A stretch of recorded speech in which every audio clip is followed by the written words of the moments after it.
I just wanted there to be a true, authentic, real record of my life.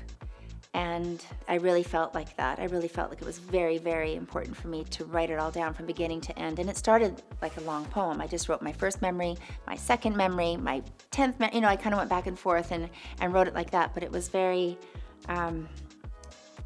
very, I don't know, it just was really important to me that I wrote it myself. And that's what I kept telling the publisher too, is I gotta do this myself. I don't want any input. I don't want any words from anybody else. Words are really important to me and important to anybody. I mean, words are like spells.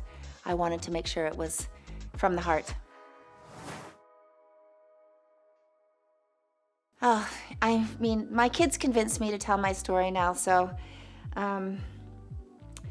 this is kind of a little bit of anxiety before it comes out, because this has been a year, basically, of therapy, kind of going through my life from my first memory to my last memory, and I'm really proud of it. It is something I wrote every word of. I didn't have a collaborator. I didn't have any ghostwriter, nothing. I really learned how to write a book. I mean, I can write a long poem, but I learned the structure of a book, and I'm just really happy that it's being well received, and it's just one girl's story of how I kind of made it through. Small town girl, going to Los Angeles and just kind of going through all the wild and crazy adventures I did, and then kind of circling back and going home. This book was an interesting process. I mean, I had no idea how much anger I had inside, how therapeutic it was going to be for not just me, but for people around me, like my mother, and it's just been a healing process, and so I'm happy to share it, and I'm hopefully people will be inspired, because I'm sure there's a lot of misdirected anger out there.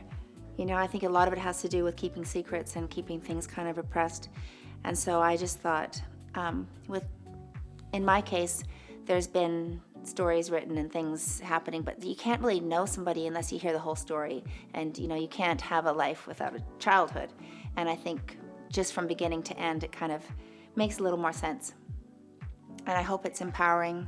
And like I said, I didn't even realize until I wrote the whole thing how therapeutic it was going to be, and how it really put the puzzle pieces back together, and how really just now it's kind of like the beginning of understanding my entire life.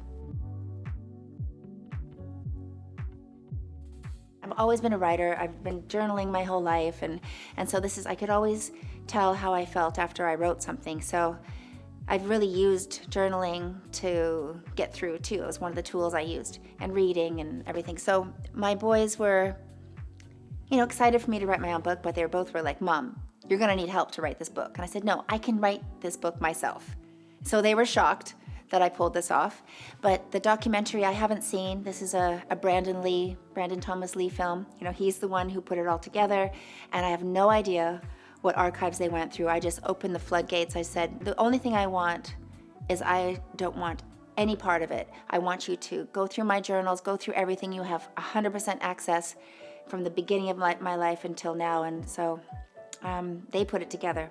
Brandon did. So Brandon did the film. Brandon's the businessman. He's this fiery kind of kid. He's just really creative. And then and Dylan is more introspective, more Zen, more Buddhist. We're kind of all it's a good team.